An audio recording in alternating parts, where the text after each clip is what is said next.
Right, let's move on to Hugh MacDonald's On the Road then. I know this is something that you find quite fascinating, and this week it's about the Lowland League, it's about Celtic B team in particular.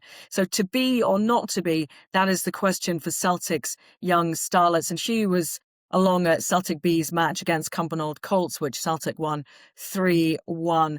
What did you make of this article? Because I know that you've done a little bit of work on the Lowland League in your time, and also this speaks to the fact that maybe the pathway system needs to be looked at. Maybe there needs to be another route for young players coming through and getting more game time, if nothing else. Yeah. I think Hugh really tackles this issue really well. I mean, if you were asked 10 different football clubs about youth development, player development, getting the best out of academies, you probably get about 10 different answers. I mean, back in the day, I'm old enough to remember when you really just had a reserve team and players who weren't quite ready for the first team on a Saturday. It was normally kind of reverse fixture. Celtic were playing Aberdeen at Pittodrie. The reserves would play Aberdeen at Celtic Park. And you'd obviously get a reasonable crowd go along to the game as well. The idea was it was kind of sort of men's football. So young kids would be in with experienced pros who weren't quite getting a game, players coming back from injury. There was an acceptance that you were learning from people who knew the trade. And I think it probably served Scottish football well for long enough. But then you get the advent of the academy system, and people will then look at different ways of doing this. The league has now been going for a number of years. It's effectively the fifth tier of Scottish football. As things stand, they are in it. Rangers were in it. They're no longer in it. Some clubs think it's better to play friendly matches against clubs with a supposedly higher calibre of player, and that's entirely up to them. It's going to be interesting because what we've seen now in Scottish football, and I believe this to be a good thing, is these cooperation agreements, which effectively means that players who where previously maybe the clubs were reluctant to send them out on loan because there was a lot of kind of drawbacks to that, a lot of red tape. There's now a greater freedom to that. So basically, most of the Premiership clubs have got one, two, or in some cases three relationships with clubs in different divisions where they can send players and bring them back at shorter notice if need be. So the thing's more flexible.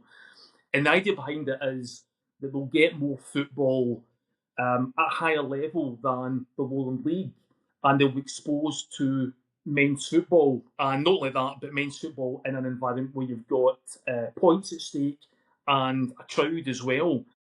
So it'll be interesting. We'll really see in the fullness of time how this develops in terms of players that are going to be knocking on the door of the Scottish national team and indeed our biggest clubs. But the initial signs are encouraging in terms of players getting game time.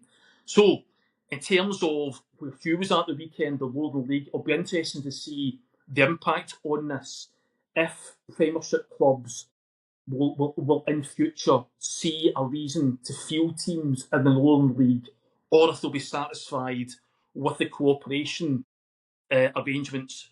There's also the situation whereby I think the Lowland League is going to split into a more kind of a regional thing as well. That, in one sense, might make it more appealing because you won't have as much travelling to do. But the argument in favour has always been that it is less sanitised because you're playing against clubs like teams that used to be in the SPFL, your Cowdenbeaths and Albion Rovers. So you are playing against kind of more kind of hardened, experienced players. Whether or not it's the answer in the longer term, obviously Celtic believe in it at the moment. They think that's probably the best solution. Other clubs think twice about it, but the Lowland League is certainly going to be there to stay in some format of another in terms of the pyramid system, in terms of clubs who are aspiring to get into League Two eventually. Whether it serves a function for aspiring professionals at Celtic and clubs like that to kind of hone their game and get up to speed in order to make an impact, to go back to club and make an impact. I think that remains to be seen. I think it's a constantly evolving thing. We'll see. I'll be interested to see next season because each year clubs, whether it's Celtic or Hearts, can decide whether to put their team into it or not. That'll be one to keep an eye on. It could be. I wouldn't be entirely surprised if in 2 or 3 years' time the kind of B team idea in the Lowland League has maybe is maybe history. I wouldn't be surprised if that becomes the case. Just to nail it down then, Hughes directly asked the question, to be or not to be, why wouldn't Celtic stay in the Lowland League? I think it would be if enough of these players were able to go out on loan to Championship, League One or League Two clubs. They would be, by definition, it'd be a better level. They'd be playing with and against more experienced players. They might just feel there's more in it for them. There is one drawback to that in the sense that, like, so the coaches. I mean, Johnny Hayes, who's one of the coaches for the Lowland League team. Obviously, if they're in the Lowland League, it goes without saying that they can see them all at the one time. They can see how they're developing. And you could do a hybrid model. You know, there's nothing to say you couldn't have a team in the Lowland League and also have half a dozen players out on loan at various clubs as well. You could do both. You know, but I guess it's the fact that fundamentally, Celtic are trying to find a solution that sees, because they put a lot of money into the academy every season. They need to get more value from that. They're not getting enough players like Kieran Tierney and James Forrest coming through. There is a difficulty now in like so the case of Ben Doak, where English clubs are looking at Scotland more closely than ever. This has a lot to do with Brexit as well. Previously, it was easier for English clubs to get players from overseas. Now they're paying close attention to Scotland. So it is increasingly hard, if there's another Ben Doak coming through, for Celtic to hang on to them. That's a matter of fact now.